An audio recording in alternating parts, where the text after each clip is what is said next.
welcome to the HoosLeft podcast, a show about Indiana politics, history, and culture from the unapologetic perspective of the Hoosier left. My name is Scott Aaron Rogers, and I'm recording from Bloomington. As I release this episode on Monday, October 21st, we are just over 2 weeks from Election Day.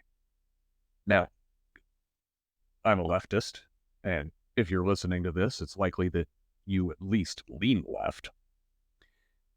And as often as I complain about the Democratic Party, I still usually go into the polling place and vote for Democrats down the line because Republican policies are abjectly terrible. But voting straight ticket does not complete your ballot.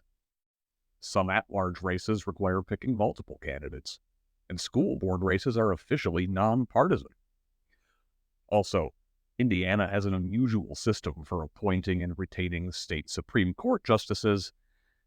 This year, Hoosier voters are asked whether they would like to retain 3 of these jurists, as well as 2 federal Court of Appeals judges.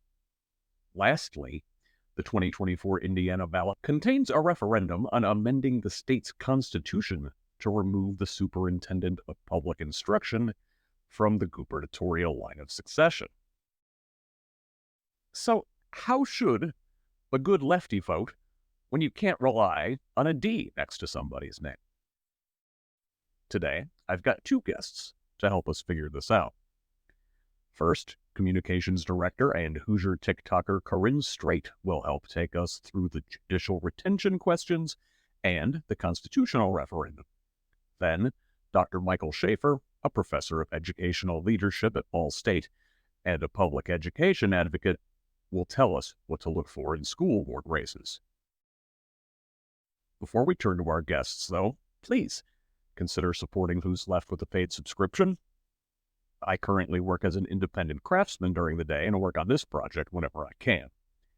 There are so many more things I want to do here at HoosLeft, more campaign finance research, more live hangouts, and a daily episode if we can get there, but I need your help to build this thing.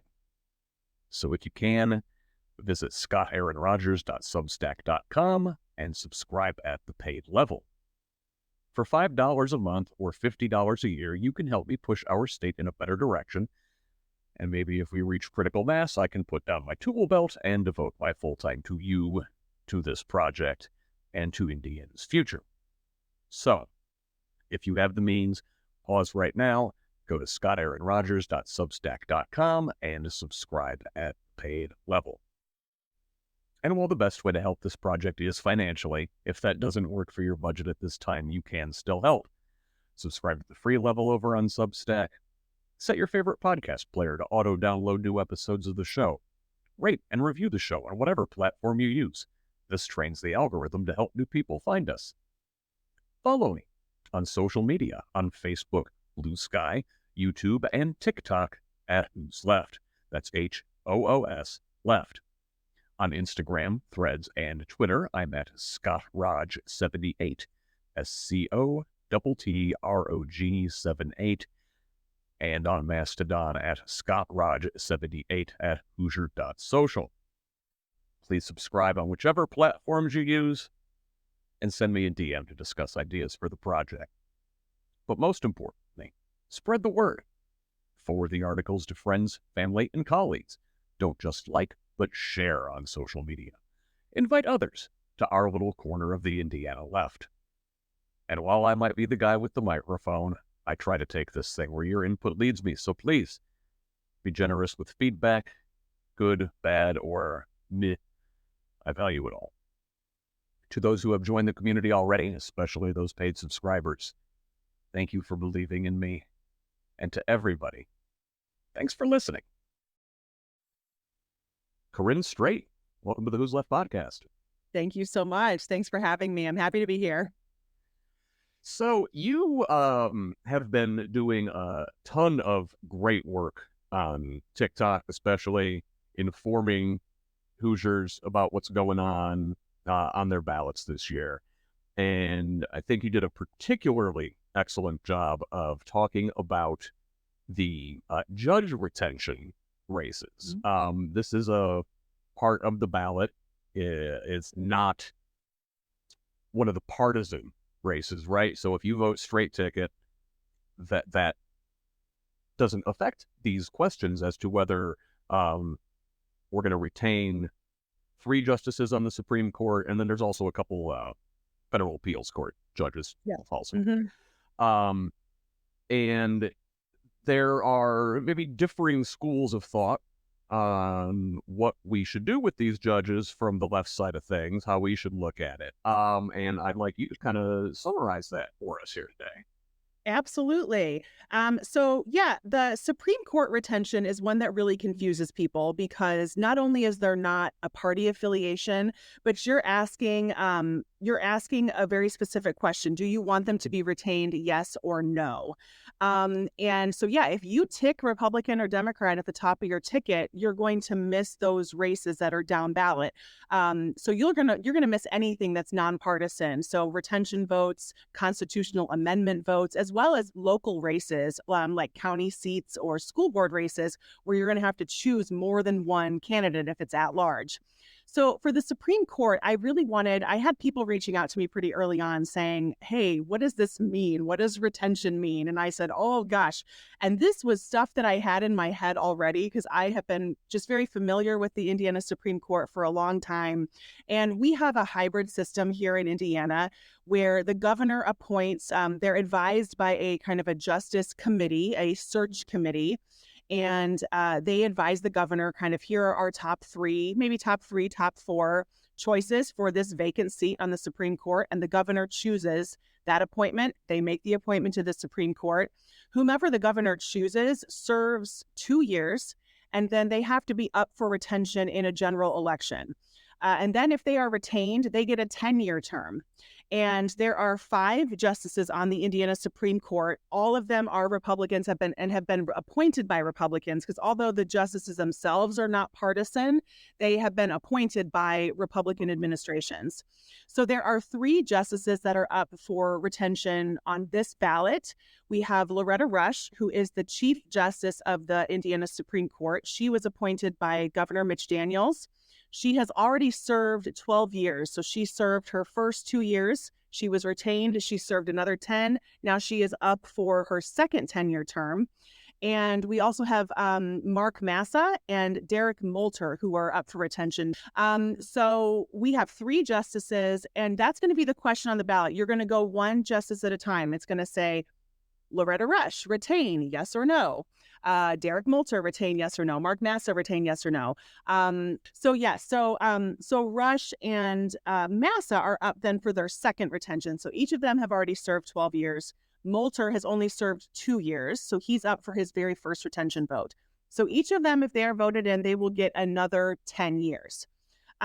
These justices have been most notably responsible for upholding Indiana's near total abortion ban. And I say near total because that's how it is framed.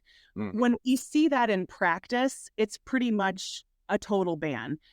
We are seeing doctors really struggle to find justification as outlined in the very minimal exceptions. We're finding doctors struggling to get that justification and get that approval. So I say near total. In practice, it certainly acts like a total abortion ban. And in addition to the abortion question, what upholding that ban has done has greatly reduced access to health care for women. OBGYNs are leaving the state. And that's kind of coupled with already a nationwide decline of people seeking to be an OBGYN in more Republican-leaning states.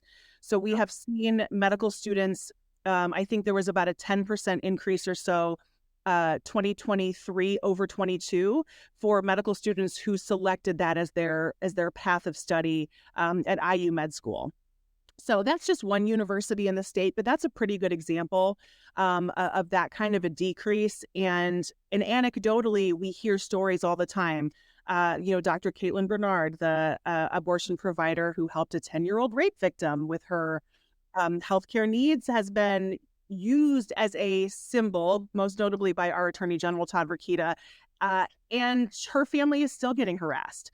I know Destiny Wells was at a fundraiser just maybe a month ago, and she met a father whose daughter is a colleague of Dr. Bernard's and is planning on leaving the state once her son graduates from high school because she said it's just too difficult to practice here. And so when we think about the role that that decision and the impact that that decision has had on the lives of Hoosiers, we are just seeing the beginning of that. That's going to continue to be very detrimental to women, to families, and to children, because Indiana has a very high infant mortality rate and maternal mortality rate. And when you look at those two things and you see children that are growing up without their moms now because they were unable to access that appropriate care, that's a ripple effect in this state. And we will be suffering the ramifications of those decisions for many, many years to come. So for people who say, well, I don't want to have an abortion, or I hate abortion, or whatever the case may be, fine, hate abortion, don't have one. Like, you're not going to accidentally slip into an abortion. So just don't have one, but don't limit care for yourself or someone that you love. So that is a decision that I know is weighing really heavily on people's minds. It is absolutely coming up in the governor's race, the attorney general's race, and now in the Supreme Court nominations and retentions. I understand that there are a lot of folks out here who think, well, but it's the evil we know, right? Mm-hmm. We already know Rush and Massa and Moulter. And isn't it kind of too much of a gamble if McCormick doesn't get in, that if they aren't retained, they could be replaced by Braun's or Beckwith's picks? Yeah. Right? Could you imagine? Oh, I think I just got like full body chills thinking of that. That absolutely is a gamble. There's no doubt that's a gamble. But the way that the polling is looking, if McCormick can hold on, and if people are dedicated enough to go all the way down their ballot and they vote in line with voting for McCormick, she should be able to make those next three replacements. But I do completely understand if folks think that is too much of a gamble. I don't think it is, because with my vote, and this is kind of what I encourage folks to do as they're thinking about this, I want to hold those justices accountable. Mm-hmm. I understand there's a need for strategy, especially in a state like Indiana. I totally get that. But for me, when I look at that vote, that's just one vote. I look at that vote, and I look at that vote coupled with the responsibility that Rush and Massa have for upholding Indiana's school voucher program, because that was in 2013. They were a part of that unanimous decision. And good Lord, are we suffering the ramifications from that 11 years later, 13 years into the voucher program. Those are two major decisions that I see damaging my community, damaging my school system. Our school system alone has lost over $37 million. We have made major closures. We have 2 elementary schools that are closed. We have merged our high schools we had 2 high schools. We have merged them into one. That's just one example. That is just one school system. The millions and millions of dollars that have been lost as a result of the voucher program. Again, I think we're even at the beginning of that, because there are still students who started school under the voucher program that are just now graduating, or maybe graduated a year ago. You know, my kids started school. They haven't graduated yet, but they started when the voucher program began. So that type of ripple effect, we are still many, many years from seeing. So those are the 2 main decisions that I look at when I look at the Supreme Court.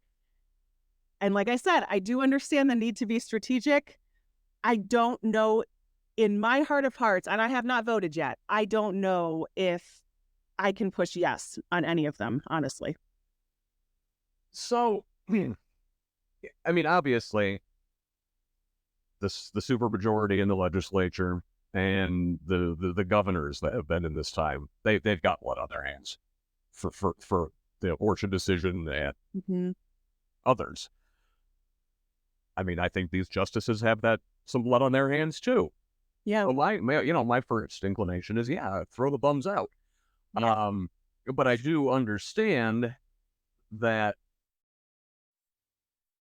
if Braun wins, and he has to appoint up to 3 justices. We don't know who could be coming in behind him. Mm-hmm. Terrifying, huh? But then, if McCormick wins, we don't want to hamstring her by keeping these folks around. We would love for her to have an opportunity to shift the balance in the Supreme Court. For real. Let's just say, hypothetical situation, we reject all 3, and Braun wins. Hmm. How much worse can he do? Isn't that, we kind of already feel like we're in this nightmare scenario. So I get that feeling too of like, look, it's already pretty terrible. What more could happen? Yeah, what are they going to do? Take away your bodily autonomy? They've already done that, right? Right.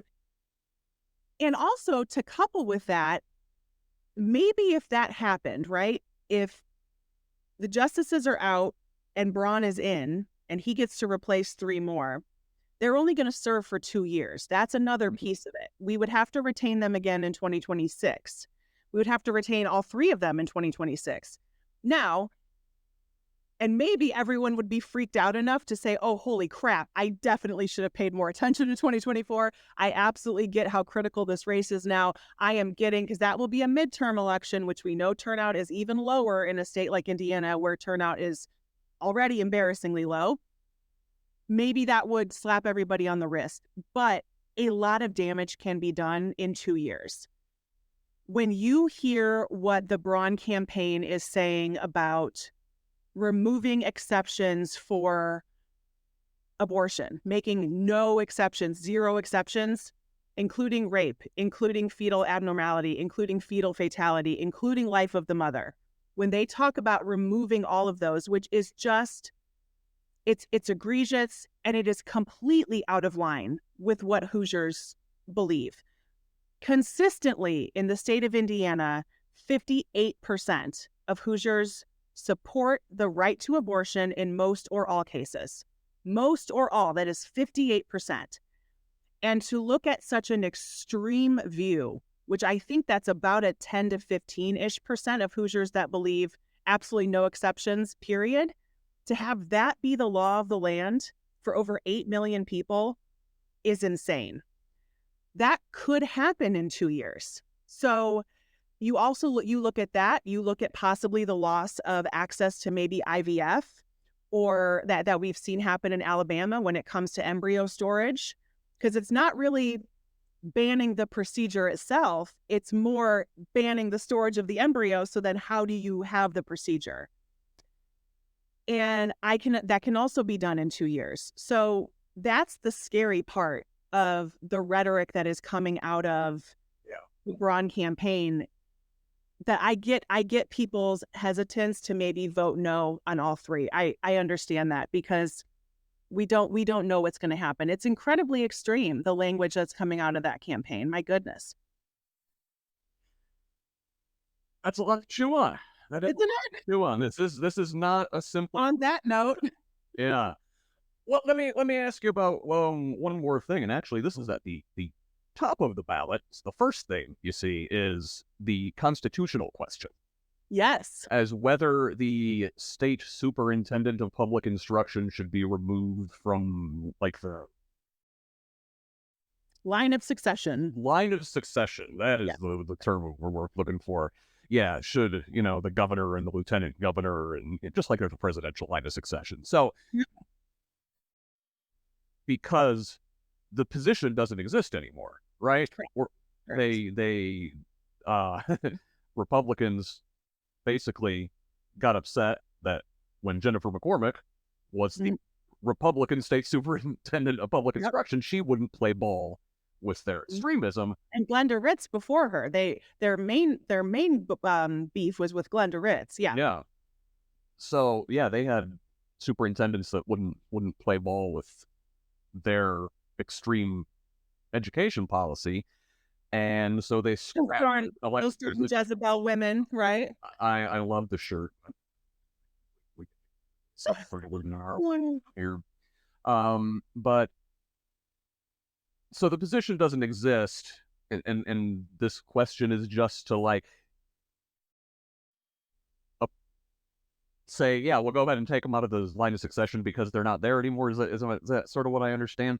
That's the goal. And that's what Republicans say is the goal. They claim that because the position is no longer elected, therefore it should no longer be in the line of succession. So they switched it. Mitch Daniels made the initial move to make it an appointed position. That would have happened under Mitch Daniels' plan in 2025 because, yeah, Glenda Ritz really pissed them off. Jennifer McCormick comes in, and because she's a Republican, they thought, okay, we're going to be able to control this one. But no, she's actually a competent professional who was advocating for education. And of course, they didn't like that either. So then they said, okay, we're going to nix it. We can't wait till 2025. So they moved it up. And as soon as her term expired is when the position was eliminated and became appointed. So that's their reasoning. That's what they're saying is the reason to remove it from the line of succession. It is important to know that I believe Indiana has had 10 governors throughout our history who have either died in office or who have resigned. All of them have been succeeded either by a lieutenant governor, if the lieutenant governor position existed, or by somebody who pretty much was the lieutenant governor even before we called it that back in the 1800s. Yeah. So the superintendent of public instruction, I believe, is 6th on the list. The likelihood that we would ever get down to 6, it's pretty small. You have to go through like the Senate pro tem and the leader of the House Majority Leader, which I could also argue those are not elected positions either. I mean, those are elected officials. Yeah. But who is chosen to become Senate pro tem or majority leader in the Indiana House? That's chosen by their peers. So I also think it's like, it's a little squishy for me about elected or not elected. But I have been telling people to vote no just because I don't want to give Republicans what they want. And that's my main reason is I don't want to give them what they want. This position never should have been removed as an elected position in the first place. And the reasoning that it was removed as an elected position was just sour grapes and foot stomping by Republicans. Those are not good enough reasons for me. So if Jennifer McCormick comes back in, if she has enough power in the state legislature, who knows if it could become an elected position again? We don't know that. We don't know the path for that.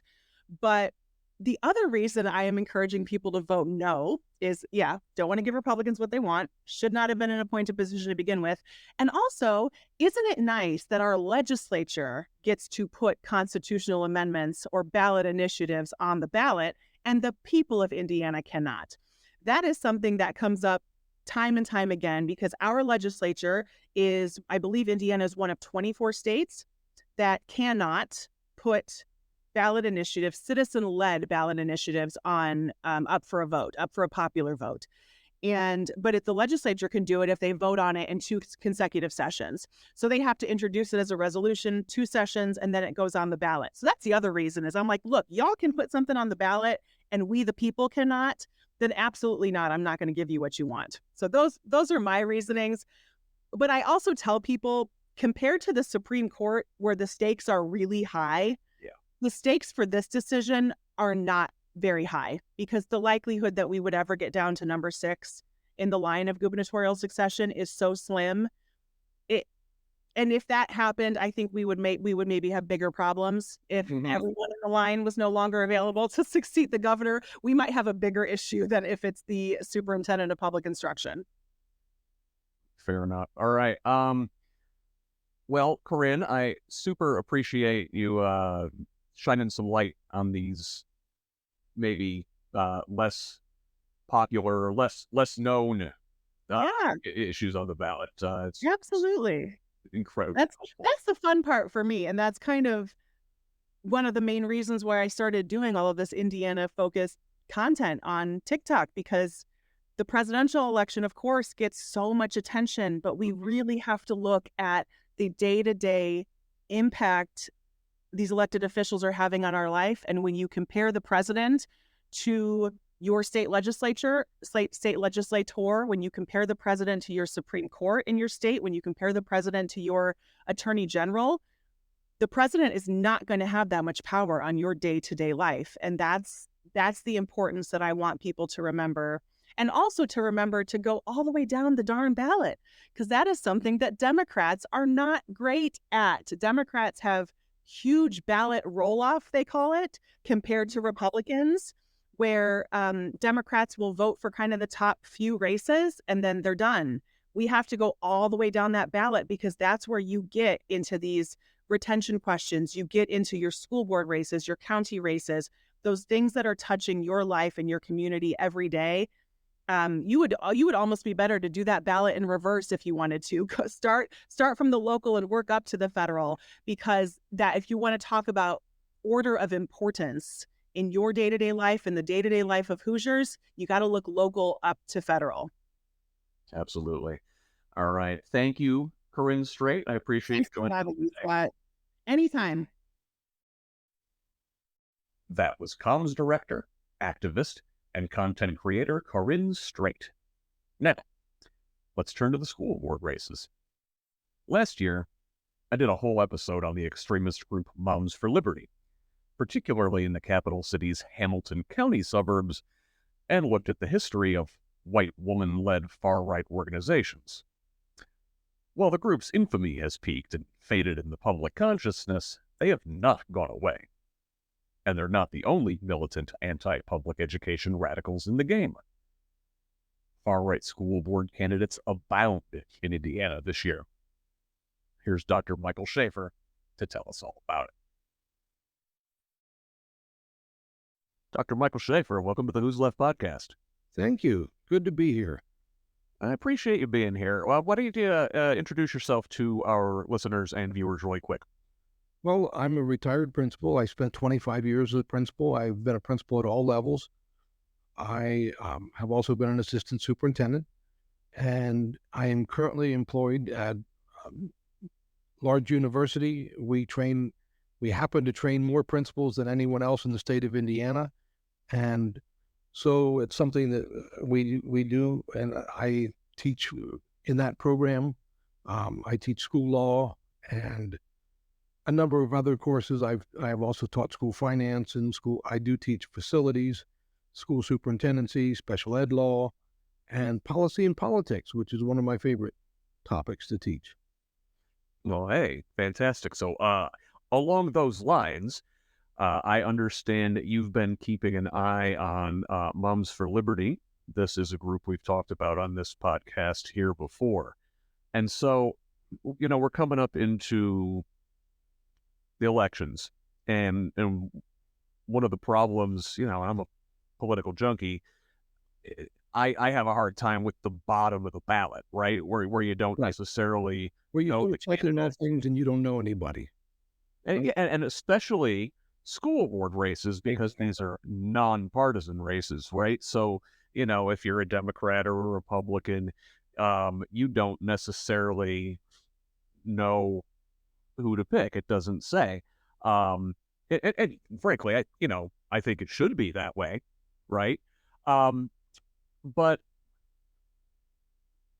this extremist group has gotten involved in local school board races, Indianapolis, the suburbs there, Carmel, Noblesville, and then up in your neck of the woods in Fort Wayne. And what I really want to know is, how can our listeners in their communities, in their school district, know what to look for in their school district candidates? Boy, that's a terrific question, Scott. And I think it starts with knowing who the people are who are actually running for office. It's so easy to do, as you said, to get to the bottom of the ballot and just say, okay, well, I voted for the important ones. I voted for president, and I voted for governor, and I voted for Congress. So now what's left? I have all these people whose names I don't know. Well, probably the most important group of the people you don't know are those who are running for school board, because the school board is the group. It's one of the last bastions in our country where we actually still have a voice. And I think it's cool.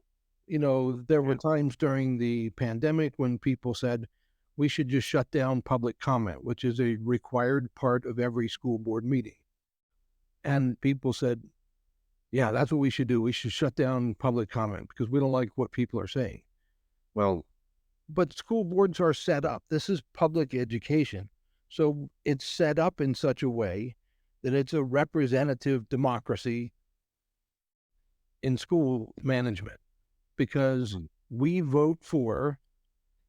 a popular vote for people who are going to represent us, and they have the authority to make decisions at the governance level for schools. Now, when I say governance, it may not make a whole lot of sense, because we think of governance that must have something to do with the government, right?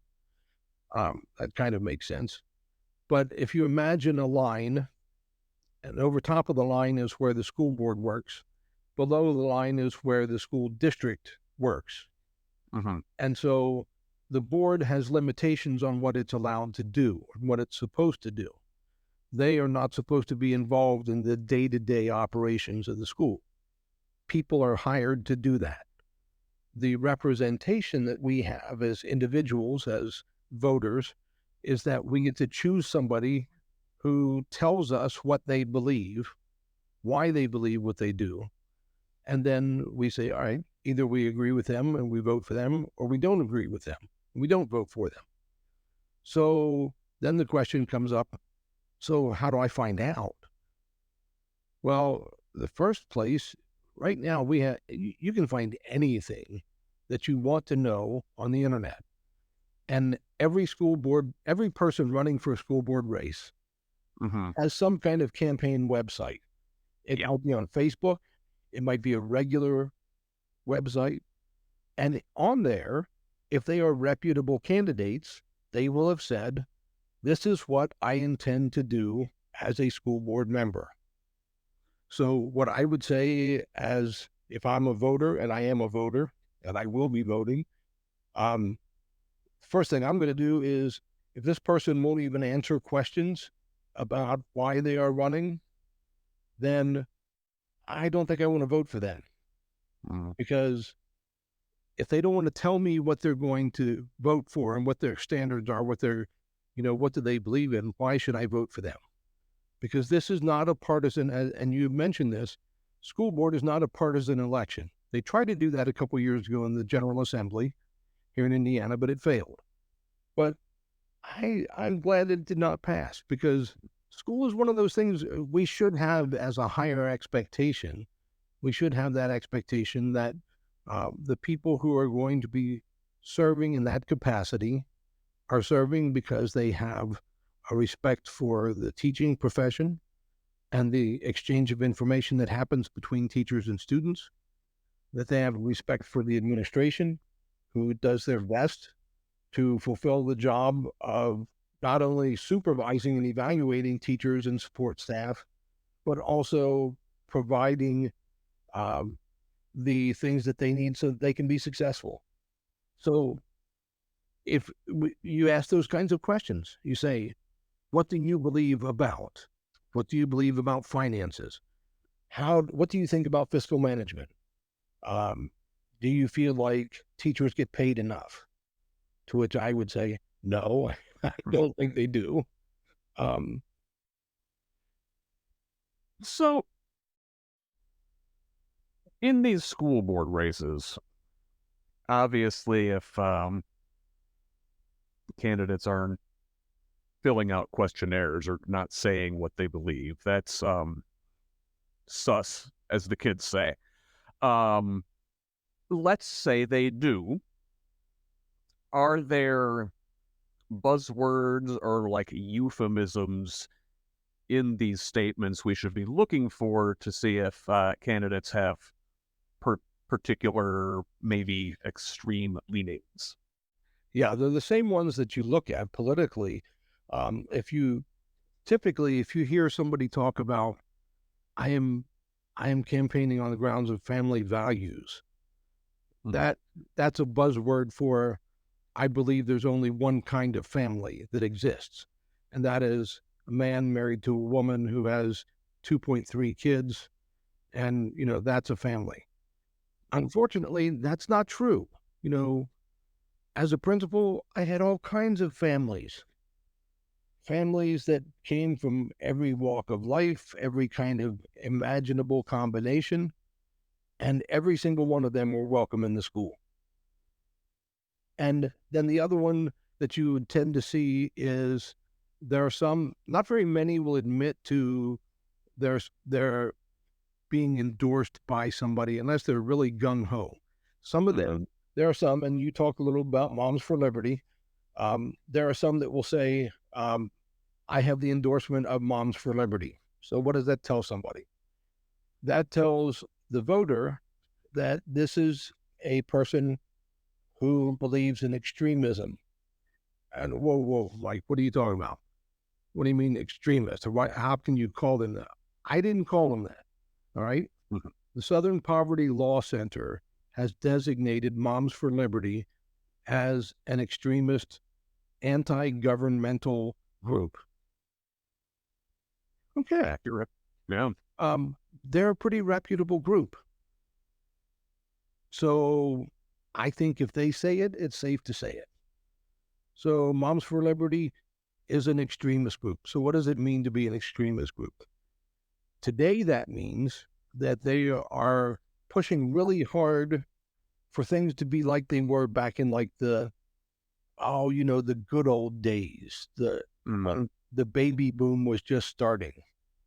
And dads were coming back from war. Then mom didn't have to work in the factory anymore. So mom was staying home and raising the kids. And all right. That's the start.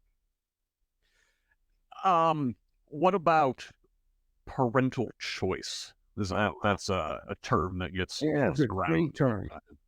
Yeah, it's also been the most overused and most misused term, because school districts provide a whole lot of choice. Public school districts, this whole thing of, well, what does it matter? All the things that are extremist, and you start talking about what is extreme. Well, there would be people who would say you should allow, one of the big things that came up this year to the General Assembly, we want to have counselors. We want to let counselors come into every school. And this law was written, by the way, this law was not written by anybody who was a legislator in Indiana, because we don't get our laws that way. We get our suggested laws from the majority of them, since we have a super majority of one party, and this party does a lot of dues paying to a group called ALEC. You're well familiar, and your listeners are well familiar with ALEC. Oh yeah, we know. American Legislative Exchange Council. And so they write these terrific bills, and one of these was chaplains in the schools. Mm-hmm. We have chaplains in the schools. What are the requirements? Well, they have to be a chaplain. What does that mean? Well, that means they have to be practicing some kind of religion. It's not really specified.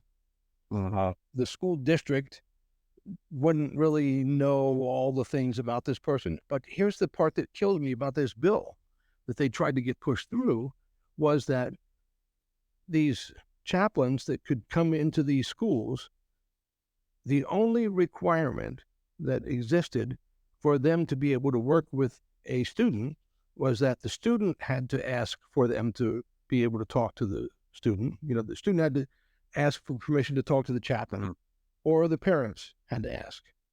Not both. It can be either or.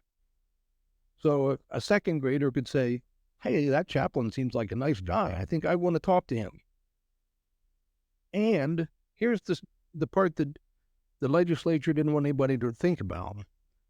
They were granted the same level of protection from telling what they hear, these chaplains be, so that they didn't have to tell teachers, they didn't have to tell parents, they didn't have to tell anybody what they were talking about with these kids. Now, my first thought is, all right, well, when we've given religious organizations the ability to work directly unsupervised with children, there have been millions and millions and millions of dollars of lawsuits that have happened. And so I'm not even naming a particular church, but you know what I'm talking about. So we're going to set this up as in Indiana. This is one of the things that some of the extremists have pushed for, chaplains in our schools, because we have kept God out of school long enough. Kids should be able to hear about God. They should be able to pray. They should be able to receive this release time for religious instruction, because that is from the Supreme Court. That got to allow, if parents ask, then the kid can be removed from class to take religious instruction. Now, here we have a group that's trying to take it over that. It's a group called LifeWise, buses, and it's also a really good money-making scheme. So let me tell you how that works, because I think this is, I always tell my students, the fundamental rule of politics is always follow the money, always. So where's the money?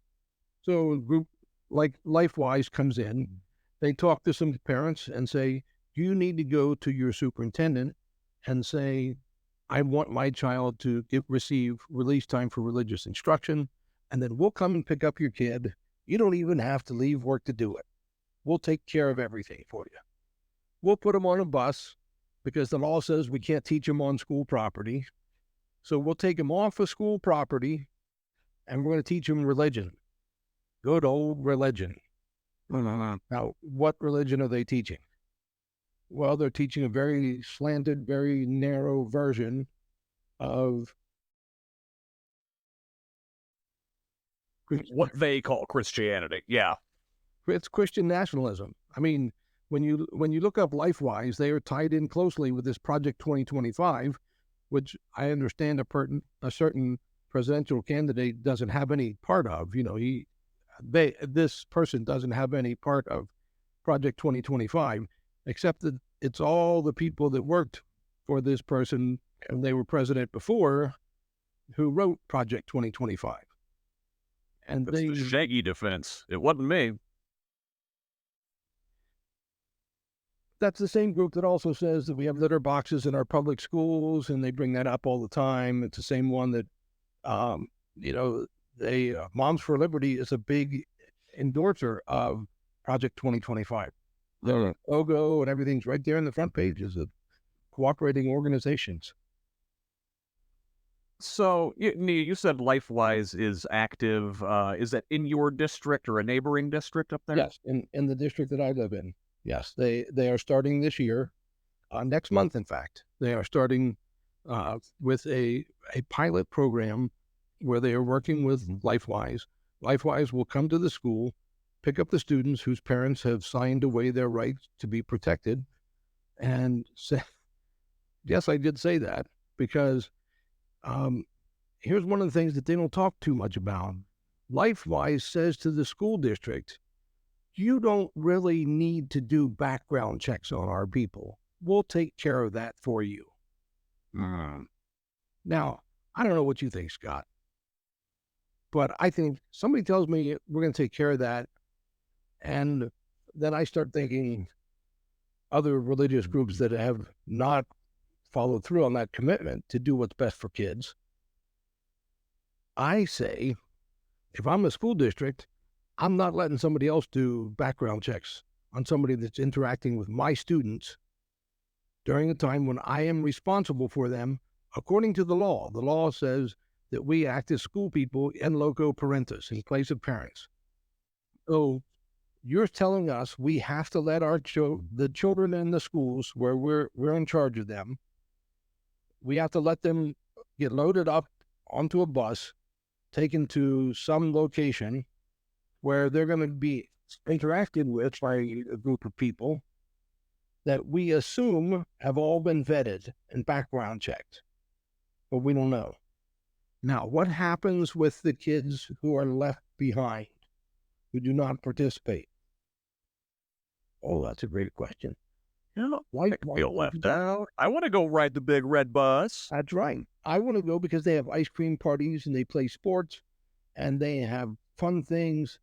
And so and we do know of certain situations where students have actually signed their parents' names so they could go, and parents who were Muslim parents who did not want their children attending a Christian Bible class would not have signed that, but their fourth grade son, not in the district where I live, but in Ohio, this happened because LifeWise started really big in Ohio. Now they're national, and kid signed his own release.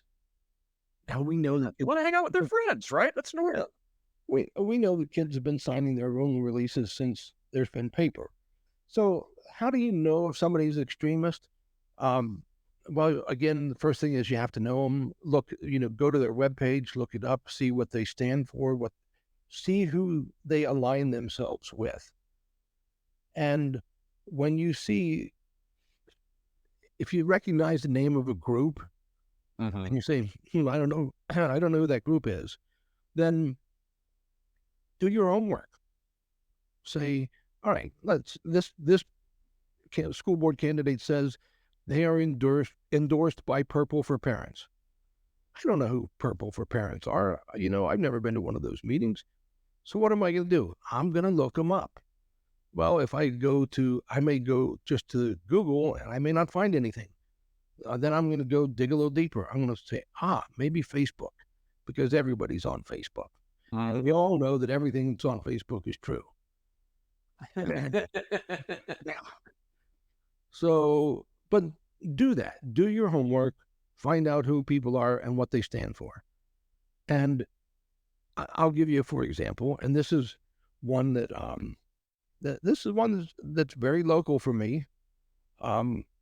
We have a person who's running for school board, and Purple for Parents published a picture on their Facebook page of a training that they were conducting for people who were running for school board. And guess who do we see? Very recognizable in this picture, the Purple for Parents. And so this individual was attending training for Purple for Parents. Now, in this particular case, this person has never admitted that he's been endorsed by Moms for Liberty or Purple for Parents. In his case, however, his wife is a fearless advocate for Purple for Parents. But he's not. He doesn't say anything. But so then if you can't find anything out about it, if they've already served on the board, then get active enough that you either attend a school board meeting or watch them. Most school districts now publish their school board meeting. They'll record them, video them, and then within a couple of days, it's up on the website and you can watch. Do the homework. Now, I know when I say that, nobody likes homework. We want this to be easy. So I'd rather vote straight ticket. Well, you can't vote straight ticket in school board because, as you said, they're at the bottom of the ballot and they're not really partisan. Or at least they shouldn't be. They should not be. That's correct. So how do we know if they're any good? Well, look at the decisions they've stood for. Look at the things they talk about in the school board meeting. Look at the things that they talk about in their published material. Look at what is there a particular group they pander to? They want the influence of this group. Those are fair things to ask. Those are questions that you can ask any school board candidate. You can ask them, who are you endorsed by? Now, they may say, I'm endorsed by this political action committee, which exists here in our county, and it is comprised of people who love public education, who support teachers, who support administrators, who want education to be at the highest possible level, and they're willing to do whatever it takes for that to happen. If they're endorsed by that group, I'm going to say, yeah, that's probably somebody I want to vote for. So, if you want to know, the information is there. Are there communities we can point to in this election cycle where there are Moms for Liberty or Purple for Parents or people affiliated with this LifeWise Academy where we know they're on the ballot and we should pay particular attention to those communities? I would say at this point in time, in the state of Indiana, knowing that we are the first state in the country for the last two presidential elections that have gone in a particular direction. We were the first state called in 2016, 2020. So we know that Indiana is a conservative state, conservative politically, to the point that I think it's safe to say it's hyper-conservative. And so it's pushing for a lot of things that maybe are not good. And often candidates from the other party don't even have a chance. I think if people listen to who is running for office, listen to what they say, look what they do. If they say, I'm a supporter of public education, but my own kids don't go to public schools, that should be a question that you say, oh, so it's good enough for other people's kids, but it's not good enough for your kids. I think that's a fair question. Now, understand that parental choice is a big deal. We've had this conversation, Scott, you and I, about what is parental choice. And the people who are pushing choice, it all came about because of some people a long time ago who said, public education is this massive behemoth and it's a great money-making thing, so we ought to get our thumb into that. And potential $1 trillion industry, right? Yeah. So let's figure out how we can make some money off of it. All right. Well, in the state of Indiana, we started with charter schools, which charter schools have never really completely taken off in the state of Indiana. There are some good charter schools. I know several that do some great things. And that's probably a topic for another conversation. But there are some that do things, because the whole concept of charter schools came from Al Shanker, who used to be the president of the American Federation of Teachers. And his concept of a charter school was that it would be a school unbound by regulations that public schools may be, that can work with students who have special particular needs for a particular period of time, and then they go back to the public school. Well, that's not how it worked out. But yeah. The vouchers are another thing altogether, because the state of Indiana has chosen not to believe that there should be some kind of wall of separation between the church and state. And in fact, when Betsy DeVos and her people, that name's really familiar. People know who Betsy DeVos was. Yes. She was the U.S. Secretary of Education. She, before anybody had ever heard of her nationally, even though she lives in Michigan, she spent a whole lot of time in Indiana lobbying for the voucher program and spending lots of money, because she has a lot, so I guess she gets to spend it on whatever she wants to.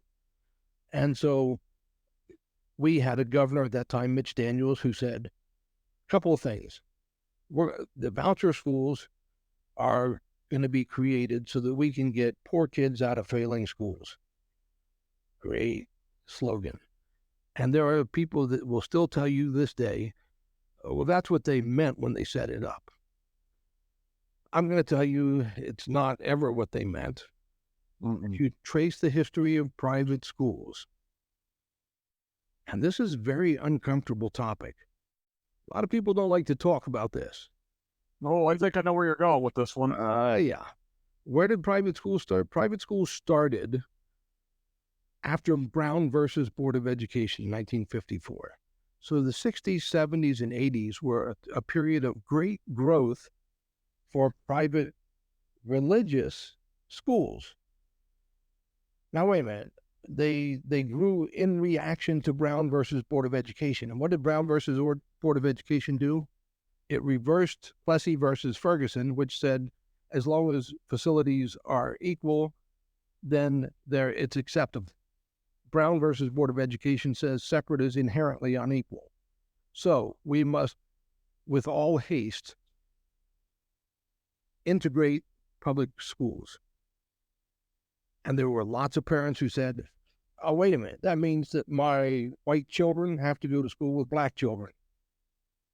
I don't like that. So there are actual cases. I mean, some whole school districts in Virginia shut down their entire public high school system.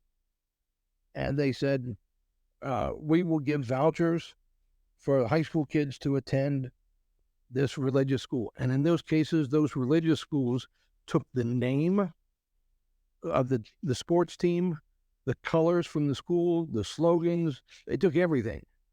Wow. And they started their private religious schools. And for a period of time, they didn't even have public high schools in that county. Amazing.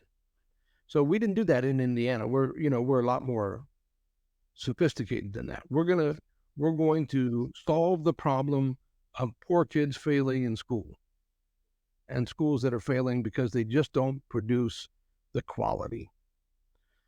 So Mitch Daniels said, we're going to give everybody the requirement that they have to have attended at least 1 year of public school before they can go to a voucher school. That didn't last very long. Mm-mm. So, and now, in fact, about 68% of the students who currently attend voucher schools have never attended a public school. So when we start talking about, what do extremists believe? School choice is one of those big things that if you hear somebody says, I am all for the voucher system, but I'm running for public school board. Really? Why? Help me understand that. I don't understand that. Yeah. Choice is such a deceptive word. Everybody likes choice. I mean, freedom of choice is the most American thing. It's right up there with that grandma, right? Who makes the choices? Uh-huh. See, we say to parents, you get to make a choice. You have a backpack full of cash that you can take. That's the amount of money the government's going to give you to educate your child. And you can take that anywhere you want. Oh, wait a minute. There's a little problem with that. There should be some regulations. Mm-hmm. Voucher schools in Indiana, there are no regulations on how they spend that money. None. Wow. And they even went to court, and it made it all the way to the Indiana Supreme Court in a case called Meredith versus Pence. And it was settled in 2013, and it said the vouchers are okay. It's not a violation of our state constitution, which says no money from the Treasury shall be used to pay to any religious organization, because the money goes to the parents. It doesn't go to the school. At that time, that's what happened. The state wrote a check, sent it to the parents. Parents then had to sign it, take it into the school, and that paid it. That's how the voucher schools got their money. Mm-hmm. Guess how they get it now? Oh, you cut out the middleman. You just send it right there, right? Well, that's it. It goes right directly to the schools, to the tune of millions of dollars. Last year, somewhere in the range of $500 million. That's a lot of money. And as a parent, if you make $223,000 a year between the combined incomes and you have 2 kids, then you can get a 90% voucher to attend a private school. And why do those voucher schools exist? And this was the part that I never really got to say really clearly. And I will tell you that one of the candidates for governor has been very upfront about that. Mm-hmm. And this individual running for governor has said, you know what? Vouchers exist so that white kids can go to a school where they don't have to be in school with black kids or brown kids or kids that have special needs or kids that speak another language besides English from the time that they were born, or if they're a real discipline problem. So they don't have to go to school with any of those kids. So that would mean that those schools have to take these kids, right? You would think. Yes. Yeah, right? No, because they are encouraged, in fact, the administrators in these schools are encouraged to say, well, I don't have a program here for your child. Mm-hmm. Whereas public schools are mandated to have these programs. We have in public education, we have programs for everything. Yeah. We do. As we should, because they're supposed to serve everybody. That's right. Yes. Yeah. Oh, and before we go, there's one more thing that I do want to say. Yeah. Public schools are open for everybody. And we talked about families. A family is not just what some of our Southern religious universities have said is a family. A dad and 2 kids. A family is comprised of people who love each other and care about each other. You see a candidate who is saying, well, we have a problem with the LGBTQ population or the agenda.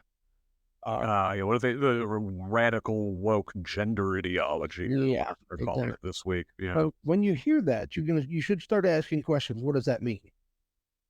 And like in the school district where I live, a couple of years ago, the high school drama class was going to do a play. They do a play every year, and they'd gotten approval from the principal for the particular play they were going to do. They'd already gotten parts assigned. They were starting practice, and somebody got wind of the fact that there was a non-binary character in the play. Oh, this I'm overcome by the vapors. Oh, I know. The horror. Can you imagine? I know. It's awful. It's just, all right, so this made it all the way up to the school board level. And the principal said he went back on his approval and said, I'm not going to approve this play, even though they'd already made all this commitment to do this. They said to the kids, we're sorry you can't do this play. Said to the drama teacher, even though you went through the proper channels, too bad. And it also became such a big thing that they said, yeah, you can't do that play at all. So here's what happened. Because this play was trying to force the LGBTQ agenda on the school.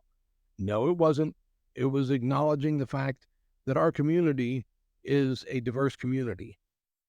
And there is absolutely nothing wrong with representing our community. So they said, nope, you can't do it. It's not going to be done at school. You have to pick something else. So it kind of made national news. And the kids started a GoFundMe page because they still wanted to do the play. The high school kids wanted to do this play. I think, all right, for one thing, that's initiative. It takes a lot of work. They were going to raise $5,000 so they could do this play. All right. They raised $85,000. Wow, amazing. And they hired like a professional person, a professional director.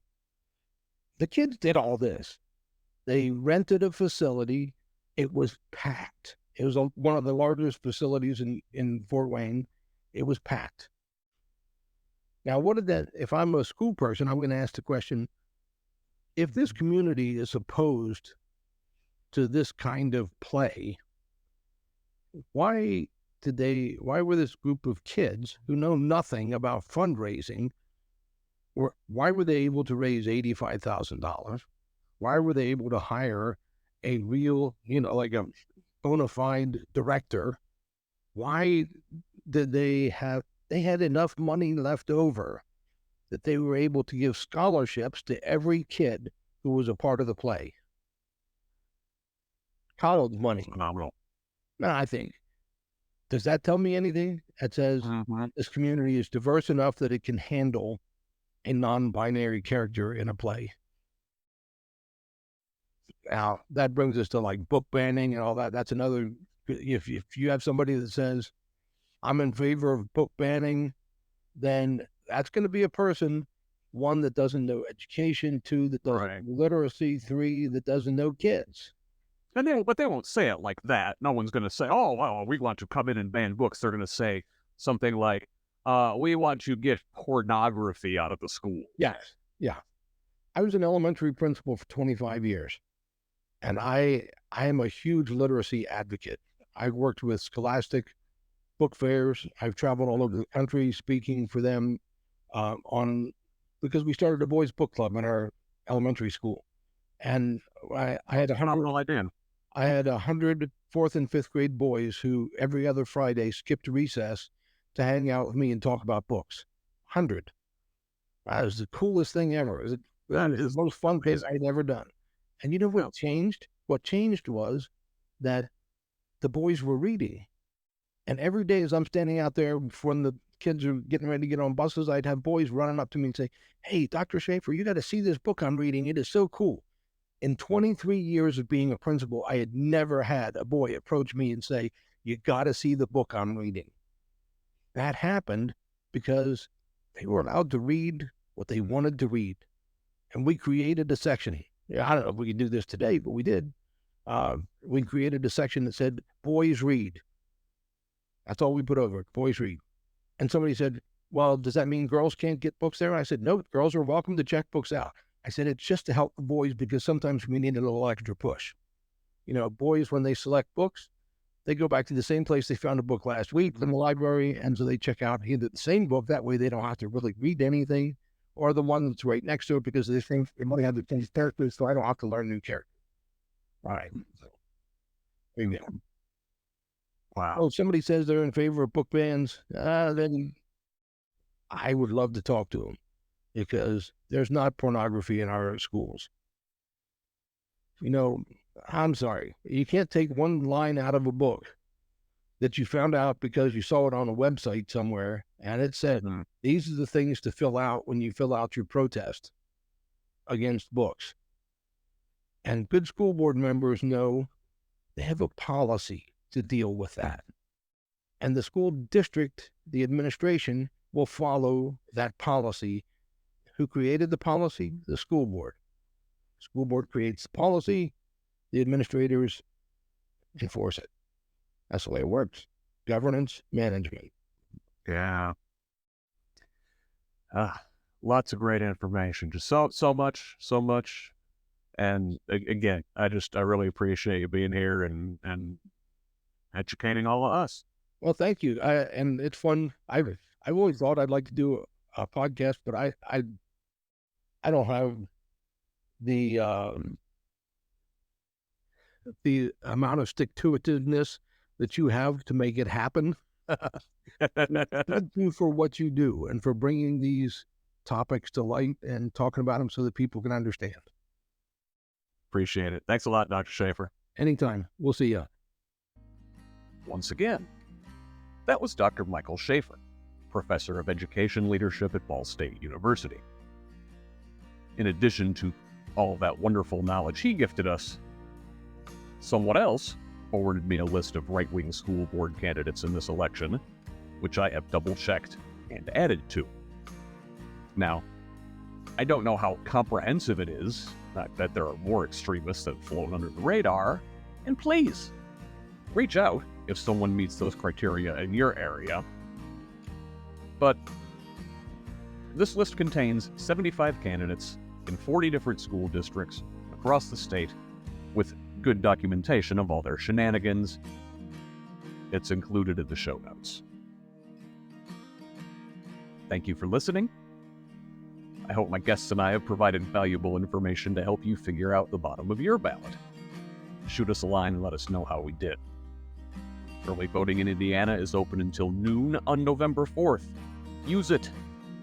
And then dedicate these last couple weeks to making sure your friends and family get to the polls. Finally, if you appreciate what I do here, visit scottaaronrogers.substack.com and help support this project with a paid subscription. That's where you'll find everything I publish. But you can also find me on Facebook, Blue Sky, YouTube, and TikTok at HoosLeft, and on most other social media sites at ScottRog78. My DMs are open for feedback, tips, ideas, and concerns. You can also email me at scottrog78@gmail.com. Forward the show to a friend and have them forwarded to another friend. Let's keep building this project and a more democratic Hoosier state. Until next time, This has been the HoosLeft podcast. I'm Scott Aaron Rogers. Love each other, Indiana.